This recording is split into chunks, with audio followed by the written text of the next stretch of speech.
Hello student, कैसे हैं आप सब। मैं अमित कुमार आप सभी का स्वागत करता हूं आपके अपने यूट्यूब चैनल वेदांता कॉमर्स के ऊपर। ये हमारा video number 1 on chapter 4 of business study that is planning. आज हम लोग इस वीडियो में बात करने वाले हैं प्लानिंग के बारे में और ये हमारा वेरी फर्स्ट वीडियो है ऑन प्लानिंग चैप्टर। ठीक है, तो स्टार्ट करने से पहले मैं आपको बता दूं कि आप अगर इस वीडियो को अभी तक लाइक नहीं किए तो लाइक कर दें, इस चैनल को सब्सक्राइब करें ताकि आगे जितने भी वीडियोस मैं लाऊंगा आप तक पहुंच सके। और किसी भी तरीके का सजेशन है तो आप नीचे दिए गए कमेंट बॉक्स में कमेंट कर सकते हैं। तो चलिए शुरू करते हैं। तो आज का हमारा मैटर ऑफ डिस्कशन है प्लानिंग, कि आखिर एक मैनेजर एक बिजनेस में प्लानिंग क्या क्या इंपॉर्टेंट रोल होता है ना। हम लोग देखिए ये चीज ना एकदम बहुत इजी है। एक्चुअली बात क्या है कि हम लोग बचपन से प्लानिंग करते आ रहे हैं और उसी चीज को इस चैप्टर में आपको पढ़ना है।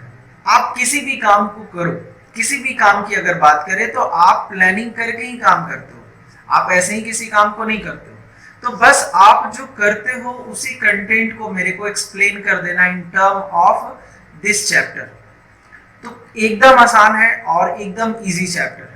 ठीक है, इस चैप्टर के कंटेंट की बात करें तो इस चैप्टर में हम लोग बात करने वाले हैं प्लानिंग के फीचर्स के बारे में, प्लानिंग का इंपॉर्टेंस, लिमिटेशंस है ना, टाइप्स ऑफ प्लान्स के बारे में बात करेंगे एंड प्रोसेस ऑफ प्लानिंग क्या होता है, आखिर किस तरीके से एक सक्सेसफुल प्लान बनाया जाता है। तो एक प्लान की बात करें तो प्लान वो चीज होता है जो आपको बताता है कि आप कहाँ हैं और आप कहाँ पहुंचना चाहते हैं, आप किस पोजीशन पे हैं अपने ऑर्गेनाइजेशन पे और आप कहाँ पहुंचना चाहते हैं। और एक खास बात और क्या है कि प्लानिंग के लिए ना सबसे इंपॉर्टेंट चीज जो होता है वो होता है ऑब्जेक्टिव। जब तक आप अपने ऑर्गेनाइजेशन में ऑब्जेक्टिव डिसाइड नहीं किए तब तक आप प्लानिंग नहीं कर सकते, क्योंकि प्लानिंग के लिए ऑब्जेक्टिव होना बहुत जरूरी है। आपको क्या करना, किस चीज का आप प्लानिंग करना चाहते हो, तो प्लानिंग करने के लिए ऑब्जेक्टिव का होना बहुत जरूरी है। और उस ऑब्जेक्टिव के आधार पे आप डिसाइड करते हो कि हमें क्या करना है, क्या नहीं करना, कब करना और कैसे करना। How is to be done, by whom is to be done, when is to be done, what not is to be done.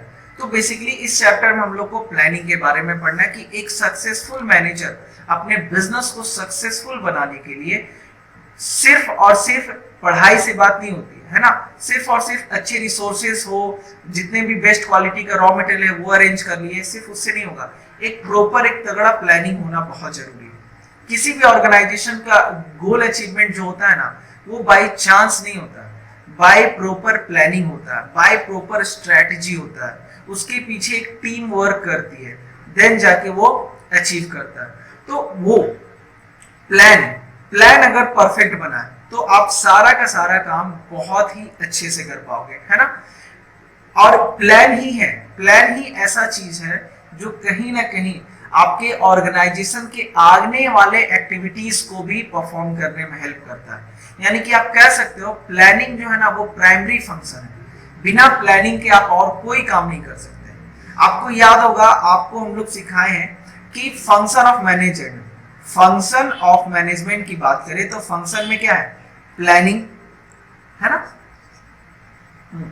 Planning, organising, staffing, directing and controlling, POSDC जिसको शॉर्ट में बोलते हैं। तो जब तक आप planning नहीं करोगे तो आप ऑर्गेनाइजिंग नहीं कर सकते, क्योंकि प्लानिंग के आधार पर ही ऑर्गेनाइजिंग होता है एंड प्लानिंग के आधार पर ही स्टाफिंग भी होता है, प्लानिंग के आधार पर ही डायरेक्टिंग एंड कंट्रोलिंग भी होता है ना।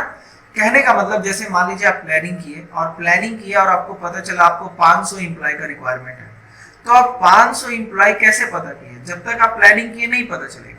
और जब आप प्लान कर लिए कि हमको 500 एक्स्ट्रा वर्कर का जरूरत है तो उसके हिसाब से आप स्टाफिंग करोगे। तो आप कह सकते हैं कि ऑर्गेनाइजेशन में जब तक प्लानिंग नहीं होगा अदर फंक्शन ऑफ मैनेजमेंट को आप परफॉर्म नहीं कर सकते, ना आप ऑर्गेनाइजिंग को परफॉर्म कर सकते, ना स्टाफिंग, ना डायरेक्टिंग, ना कंट्रोलिंग। तो चलिए डेफिनेशन की बात करते हैं और देखिए यहाँ पे क्या क्या है।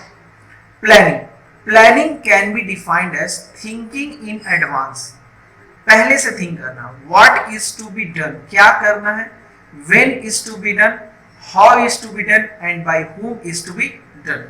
क्या करना है, कैसे करना है, कौन करेगा, इस तरीके से, है ना। प्लानिंग में बस बेसिकली यही करते हैं। तो प्लानिंग ब्रिजेस, ये क्या कह रहा है, planning bridges the gap between, bridges the gap between मतलब ये बताता है कि आप कहाँ हैं और आप कहाँ पहुंचना चाहते हैं। ये आपको एक रोड मैप देता है कि आपको किस तरीके से काम करना है। बिना प्लान के आप हो सकता है कि बहुत सारा गलती कर दें। अच्छा, खास बात क्या होता है ना, जब आप प्लानिंग करते हो तो फ्यूचर में होने वाले प्रॉब्लम्स को भी आप कंसीडर करते हैं। कल को जब एज अ मैनेजर जब आप प्लानिंग करोगे तो as a manager political parties का क्या रोल होगा हम आपके बिजनेस में, आपके कॉम्पिटिटर किस तरीके से आपको इम्पैक्ट कर सकते हैं, आपके आपके मटेरियल का प्राइस किस तरीके से इम्पैक्ट कर सकता है।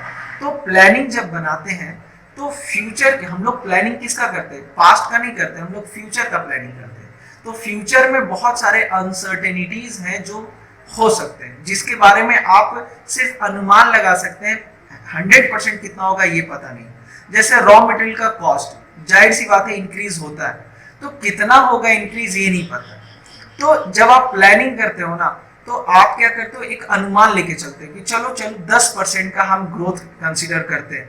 तो ये 10% आप अपने प्लानिंग में रॉ मटेरियल का प्राइस 10% से इंक्रीज करेगा, इसको आप कंसीडर कर लिए।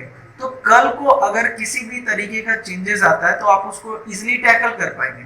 अगर 2%, 5%, 8% का रॉ मटेरियल का प्राइस बढ़ता भी है तो कोई प्रॉब्लम नहीं होगा, क्योंकि आपने प्रॉपर प्लान करके चला कि हाँ मेरे को हो सकता है कि अपने ऑर्गेनाइजेशन में कि 10% का ग्रोथ हो रहा है, 10% का मटेरियल का प्राइस इंक्रीज हो सकता है ना।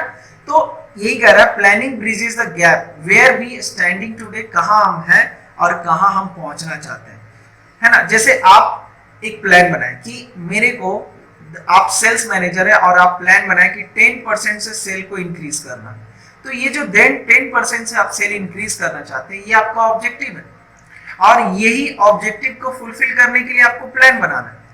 तो प्लान जो है ना ये आपको बता देता है, एक अच्छा प्लान अगर बनाओगे आप तो ये इससे क्या होगा कि आप जहां हैं और आप कहां पहुंचना चाहते हैं दोनों आप फुलफिल कर सकते हैं, है ना। Planning are always developed for fixed time, क्या कह रहा है, प्लानिंग जब भी करते हैं तो हमेशा फिक्स पीरियड के लिए करते हैं, क्योंकि जब तक आप प्लानिंग है ना, कभी भी एंडलेसली प्लानिंग नहीं होता।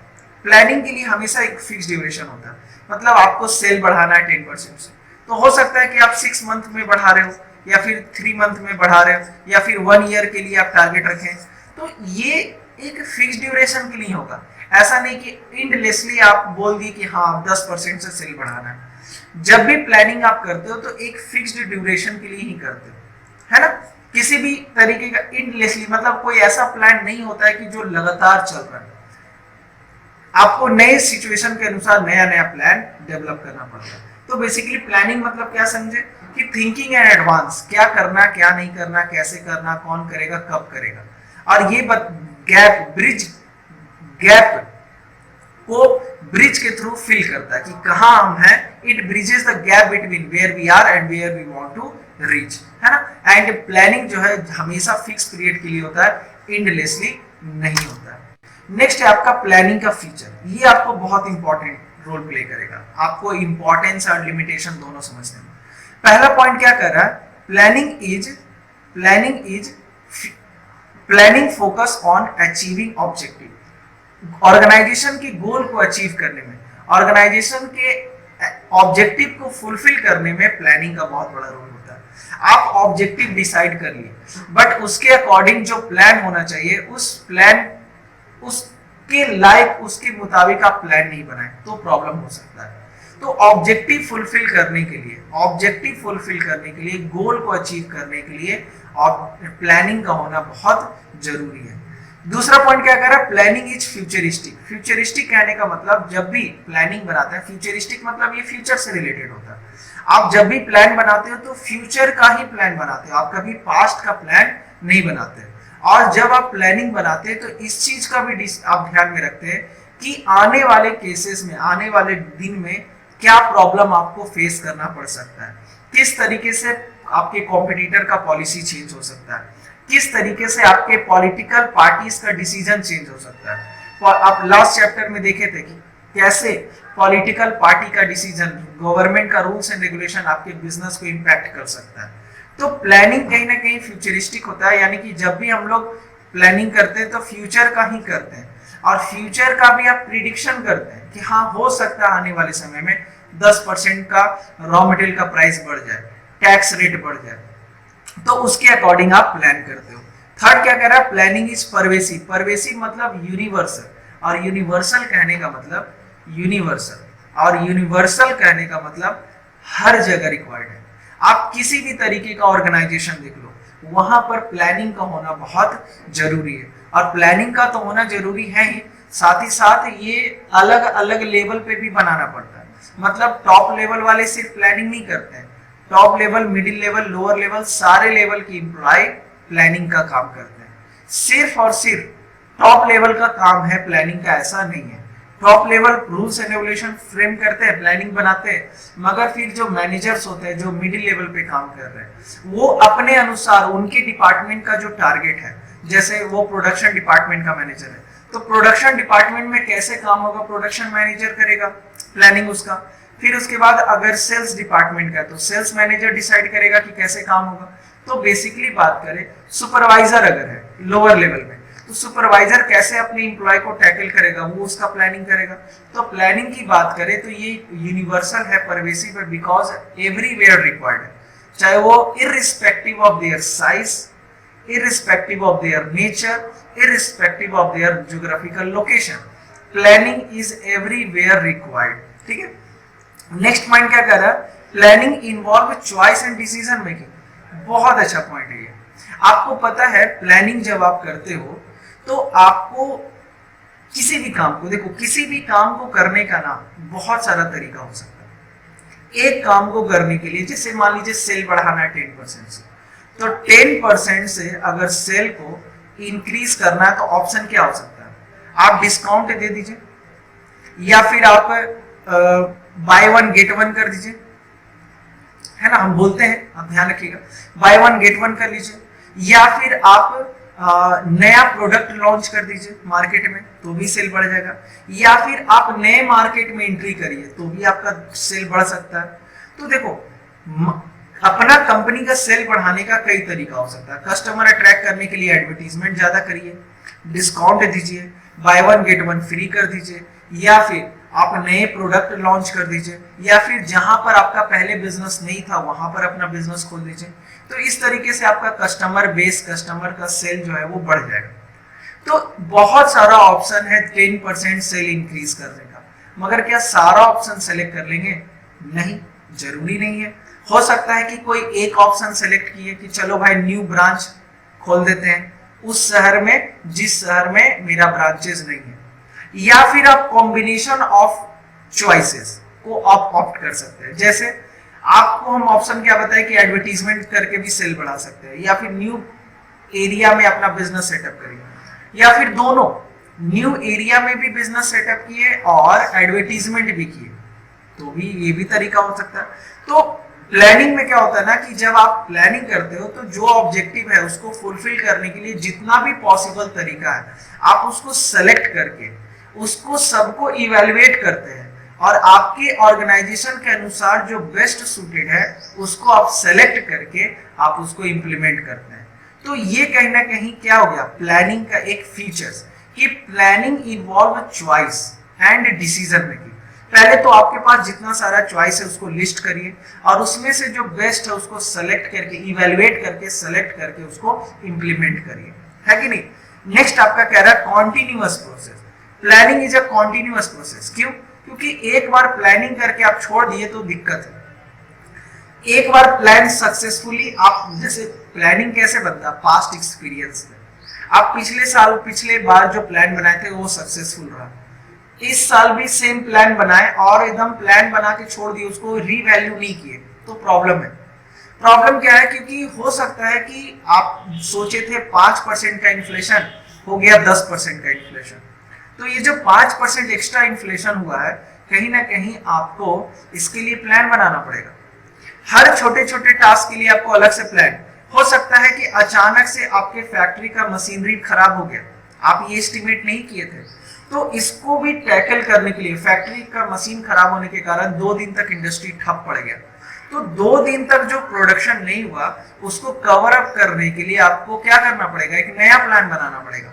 तो इसलिए कह रहा planning is a continuous process depending upon situation. आपको समय समय पे अलग अलग प्लान बनाना पड़ता है ना। जैसे गवर्नमेंट अपना टैक्स का रेट बढ़ा दिया तो फिर आपको उसके अकॉर्डिंग प्लान करना पड़ेगा। एंड लास्ट पॉइंट क्या कह रहा, planning is a mental exercise. Mental exercise कहने का मतलब आप जब प्लान करते हो ना तो आप थिंकिंग करते हो, आप कोई फिजिकल एक्टिविटी नहीं करते हो, आप रिसर्च करते हो, आप डाटा को कलेक्ट करके उसके अनुसार डिसीजन लेते हो कि क्या करना और क्या नहीं करना। तो बेसिकली देख रहे हैं यहाँ पर आप थिंकिंग का काम ज्यादा कर रहे हैं। इसलिए एफडब्ल्यू टेलर का कहना भी है कि प्लानिंग को ना एक अलग डिपार्टमेंट ही दे दिया जाए, इसलिए क्योंकि planning is totally a different thing. इसमें आप रिसर्च करते हो, एनालिसिस करते हो, इसमें ऑब्जर्वेशन करते हो, पास्ट एक्सपीरियंस को कंपेयर करते हो, पास्ट में जो गलती की उसको सुधार दे, उसको दोबारा ना करे, इसकी बात करते हैं। इसलिए ये क्या है, एक मेंटल एक्सरसाइज है, मेंटल प्रोसेस है, इंटेलेक्चुअल प्रोसेस है, राइट। यस सर, आगे बढ़ते हैं। नेक्स्ट है importance of planning. Importance of planning, सबसे पहला इंपॉर्टेंस क्या बोल रहा है, planning provide direction. Planning provide direction मतलब प्लानिंग जो है आपको एक सही डायरेक्शन देता है कि कैसे, आखिर क्यों प्लानिंग इंपॉर्टेंट है। क्योंकि प्लानिंग इसलिए इंपॉर्टेंट है क्योंकि आप जब प्लान बना लेते हो तो उस प्लान के अकॉर्डिंग ही काम करते हो। उस प्लान में जो भी लिखा हुआ है, जो आप स्ट्रक्चर बनाए, उस स्ट्रक्चर के हिसाब से काम करते हो। तो इसका फायदा क्या है कि आपको एक डायरेक्शन मिल जाता है कि हाँ भाई इस तरीके से हमने काम करना है। तो इसलिए बोल रहा है प्लानिंग प्रोवाइड डायरेक्शन कि आपको क्या करना है, कब करना है, कैसे करना है। क्योंकि प्लानिंग में आप सब कुछ सिस्टमैटिकली डिस्क्राइब कर चुके हो और उसके बाद आप क्या करते हो, उसको इंप्लीमेंट करते हो। तो प्लानिंग आपको एक स्ट्रक्चर देता है, एक रोड मैप देता है, ये इसका इंपॉर्टेंस है। दूसरा importance, planning reduces the risk of uncertainty. अब जब हम आपको बताए थे प्लानिंग जब हम करते हैं तो फ्यूचर में होने वाले चेंजेस को भी हम लोग कंसीडर करते हैं। जैसे हो सकता है आने वाले समय में 10% से रॉ मटेरियल का प्राइस बढ़ जाए, हो सकता है कि कॉम्पिटिटर अपना पॉलिसी चेंज कर ले, हो सकता है कि गवर्नमेंट अपना पॉलिसी चेंज कर ले, हो सकता है legal rules and regulation change हो जाए। तो तरीका, चांसेस बहुत सारे हैं और हर वो जो एक्सपेक्टेशन है उसको हम लोग कंसीडर करके प्लानिंग बनाते हैं। तो जब आप सारे चेंजेस को कंसीडर कर चुके हैं, आपको अनुमान है कि 10% का प्राइस इन्फ्लेशन हो सकता है, तो आप अगर प्लानिंग करने वक्त 10% का इन्फ्लेशन कंसीडर किए हो और मान लीजिए 2 महीने 3 महीने के बाद आपके ऑर्गेनाइजेशन का जो रॉ मटेरियल है उसका इन्फ्लेशन हुआ और 5% से हुआ, मगर आप तो प्लानिंग में 10% का किए हुए थे, तो कोई दिक्कत नहीं है। आप इस रिस्क को आप एकदम इजिली टैकल कर लेंगे, है ना। आप रॉ मटेरियल खरीदते हो अपने बिजनेस के लिए, 10% का प्लानिंग करने वक्त ही आप प्लान कर लेते कि हो सकता है कि 10% का बढ़े, मगर बढ़ा है मात्र 6%, 7%, आप इजिली टैकल कर लोगे, कोई दिक्कत नहीं होगा क्योंकि आपके प्लान का ही पार्ट था वो। मगर 12%, 15% बढ़ गया तो ये अलग सिचुएशन है, इसको टैकल करने के लिए एक अलग प्लान बना लेंगे, है ना। चलिए, तो इसलिए कह रहा चूंकि आप फ्यूचरिस्टिक होके बात करते हैं, आप सब कुछ एनालिसिस करके आप डाटा कंपेयर करते हैं, इसलिए हम क्या बोल रहे हैं, ये क्या है, इसका इंपॉर्टेंस क्या है कि ये प्लानिंग जो है reduces the risk of uncertainty. ये आपके रिस्क अनसर्टेनिटी को क्या करता है, रिड्यूस करता है, ठीक है। नेक्स्ट क्या कर रहा है, planning facilitate decision making. Planning facilitate decision making मतलब आपको डिसीजन लेने में हेल्प करता है। जैसे आप प्लान जब बना लिए, जैसे मान लीजिए आप स्टूडेंट हो, आप स्टूडेंट ही हैं, ऑब्वियसली आप स्टूडेंट हैं, आपका ऑब्जेक्टिव है कि आपको 95% लाना है, ये आप इसके अकॉर्डिंग प्लान बना लिए। हम आपके पास आए और बोले कि चलो ना एक टूर्नामेंट है क्रिकेट का, 1 महीने का टूर्नामेंट है, चलो वो टूर्नामेंट खेलते हैं और 1 महीना आपको समय देना पड़ेगा। तो जब आपका प्लानिंग, आप जब प्लानिंग बना लियो, आप अपना ऑब्जेक्टिव डिसाइड कर लियो और उसके हिसाब से प्लान बना लिए, तो आप क्लियर है कि हम वहां पे खेलने नहीं जा सकते हैं। आपको कोई भी डिसीजन लेना, जैसे हम बोले कि आपको डिसीजन लो खेलना है कि नहीं, तो आप तुरंत क्विकली डिसीजन लेंगे कि नहीं हमको खेलना है, क्योंकि हमको 95% लाना और एक महीना हम समय नहीं दे सकते, सॉरी फॉर दैट, है ना। तो प्लानिंग अगर प्रॉपरली कर चुके हैं तो आपके प्लानिंग किसके हिसाब से करते हैं, ऑब्जेक्टिव के हिसाब से, है ना, ऑब्जेक्टिव के हिसाब से। तो ऑब्जेक्टिव जब आपको पता है और हमको कहाँ पहुंचना हमको पता है, तो जब डिसीजन लेने की बात आएगी तो उस ऑप्शन को चूज करेंगे जो ऑप्शन आपके ऑब्जेक्टिव तक पहुंचने में आपको हेल्प करे। क्रिकेट खेल के आप 95% नहीं ला पाओगे, इसलिए उसको आप क्या करोगे, इग्नोर। तो आप यहाँ पे क्या किए ना, डिसीजन मेकिंग में आपको हेल्प किया। जब आप प्लानिंग करके चलते हैं तो आपको डिसीजन मेकिंग में क्या होता है, हेल्प मिलता है ना। फोर्थ क्या कह रहा है, planning reduces overlapping and wasteful activity. जाहिर सी बात है, अब आप प्रॉपर प्लान कर चुके हैं कौन क्या काम करेगा, कब काम करेगा, किसके अंदर में कौन सा टास्क है, प्लानिंग डिपार्टमेंट क्या करेगा, प्रोडक्शन डिपार्टमेंट क्या करेगा, फाइनेंस डिपार्टमेंट क्या करेगा। तो इससे फायदा क्या है कि एक ही टास्क को, ओवरलैपिंग मतलब होता है एक ही काम को दो बार कराना, एक ही काम को किसी दो बंदे से करवा दिया, मतलब हम भी किए आप भी किए, तो ये तो वेस्टफुल एक्टिविटी हो गया ना। तो इसलिए प्लानिंग करने से फायदा क्या होता है ना, कि आप किसी भी वेस्टफुल एक्टिविटी को या फिर एक ही काम को दो बार नहीं करते हो। बात समझ में आ रही है, ठीक है। नेक्स्ट पॉइंट क्या है, 5, planning promote innovative idea. Planning जब आप करने बैठते हैं तो आप इनोवेटिव आइडिया के साथ बैठते हैं, है ना। जैसे आपको पता है प्लानिंग क्या है, मेंटल प्रोसेस है। आप किसी भी काम को करने के लिए एकदम सोचते हैं, बहुत अच्छे से फ्रेम करते हैं। तो अब आप एक बोर्ड ऑफ डायरेक्टर के साथ बैठे हुए, 8 से 10 एक्सपर्ट बैठे हुए, क्या है ऑब्जेक्टिव भाई, तो ऑब्जेक्टिव ये है कि कंपनी को अपना वेस्टेज रिड्यूस करना है। वेस्टेज, जो वेस्टफुल एक्टिविटी होता है ऑर्गेनाइजेशन में जिसके कारण बहुत ज्यादा खर्च होता है, वो रिड्यूस करना है 10% से। तो अब वेस्टफुल एक्टिविटी को रिड्यूस करने के लिए क्या होगा, सारे जितने भी रिसर्चर हैं वो अपना अपना थीसिस देंगे, वो बताएंगे कि कहाँ पे गलती हो रहा है, कहाँ पे गलती नहीं हो रहा, कौन सा हमारा स्ट्रॉन्ग पॉइंट है, कौन सा वीक पॉइंट है, किसको इग्नोर कर सकते हैं, किसको इग्नोर नहीं कर सकते हैं, ठीक है। तो कहीं ना कहीं आप देख रहे हैं कि यहाँ पर इनोवेटिव आइडिया का डेवलपमेंट हो रहा है। लोग अपना दिमाग लगा रहे हैं ये पता करने में कि आखिर कैसे हम अपने वेस्टफुल एक्टिविटी को कट करें।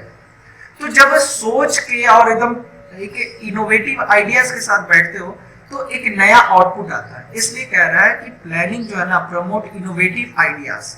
एंड लास्ट पॉइंट क्या कह रहा है, planning establishes standard for controlling. ये स्टैंडर्ड फॉर कंट्रोलिंग एस्टैब्लिश करता है। इसको समझने के लिए एक एग्जांपल लेते हैं। जैसे मान लीजिए हम एक सेल्स मैनेजर है और हम आपको बोले कि आपको 90 यूनिट बेचना है 30 दिन में, तो बताओ पर डे, संडे को भी काम होता है मान लीजिए, तो पर डे कितना, 3 यूनिट पर डे हो गया। आप 7 दिन काम किए तो 7 दिन के हिसाब से 3 दिन यूनिट का आपका 21 यूनिट बन जाना चाहिए, काम बिक जाना चाहिए। मगर एक वीक के बाद हम आपसे रिजल्ट पूछे तो आप बोले मात्र 16 यूनिट बिका सर। कितना यूनिट बिका, मात्र 16 यूनिट। आपका टारगेट था 21 यूनिट का, आपका टारगेट कितने का था, 21 यूनिट का, आप बेचे कितना, 16 यूनिट, कम कितना है, 5 यूनिट। तो जाहिर सी बात है प्रॉब्लम है, आपकी एक्टिविटी में प्रॉब्लम है। तो प्लानिंग के कारण ही पता चल पाएगा। आप देख रहे हो एक्सपेक्टेड कितना था, प्लान्ड था आपका 21, आप प्लान के हिसाब से आपको 21 यूनिट बेचना था, मगर एक्चुअल में आप कितना बेचे हो, 16 यूनिट बेचे हो। तो प्लानिंग बनाने से फायदा क्या होता है कि ये पता चलता है कि आप जो कर रहे हो वो स्टैंडर्ड पे है कि नहीं, वो सही काम हो रहा है कि नहीं। जैसे अगर प्लानिंग नहीं करते और आप बोलते कि 16 यूनिट बेचे हैं, तो हम कहते हैं ठीक है, बहुत अच्छी बात है, क्योंकि यहाँ पर 16 यूनिट को हम कंपेयर नहीं कर पा रहे, हम कोई प्लानिंग ही नहीं किए थे। मगर अगर आप प्लान किए कि नहीं पर डे 3 यूनिट, तो 7 दिन में 21 यूनिट होना चाहिए, पर आपने मात्र 16 यूनिट बेचा, यानी कि यहाँ पे प्रॉब्लम है, यहाँ पे 5 यूनिट कम क्यों बिका। तो एक कंट्रोल करने का, ऑर्गेनाइजेशन को कंट्रोल करने का एक मौका मिल जाता है, एक ऑप्शन मिलता है कि आप किस तरीके से कंपेयर करके इवैल्यूएट कर सकते हो, है ना। तो इसलिए कह रहा है planning establishes the standard for control, आपको एक कंट्रोल करने के लिए एक स्टैंडर्ड प्रोवाइड करता है कि आखिर किस तरीके से काम होना चाहिए, पर डे कितना यूनिट का काम होना चाहिए। तो इस वीडियो में हम लोगों ने पढ़ा, आज के लिए बस इतना ही। इस वीडियो में हम लोग इतना ही बात करेंगे और आज के इस वीडियो में हम लोग बात किए कि आखिर ये प्लानिंग क्या होता है, प्लानिंग के फीचर्स क्या होते हैं एंड प्लानिंग के इंपॉर्टेंस क्या होते हैं। आई होप कि आपको ये वीडियो अच्छा लगा होगा, बहुत ही फ्रूटफुल रहा होगा। एकदम क्लिप्स मैनर में आपको एकदम बहुत अच्छे तरीके से समझाने का कोशिश किए। इस वीडियो को लाइक एंड सब्सक्राइब करना ना भूलें और अपने फ्रेंड्स के साथ इसको शेयर जरूर करें। टिल देन मिलते हैं हमारे नेक्स्ट वीडियो में, वीडियो नंबर 2 में। Thank you so much, bye bye, take care.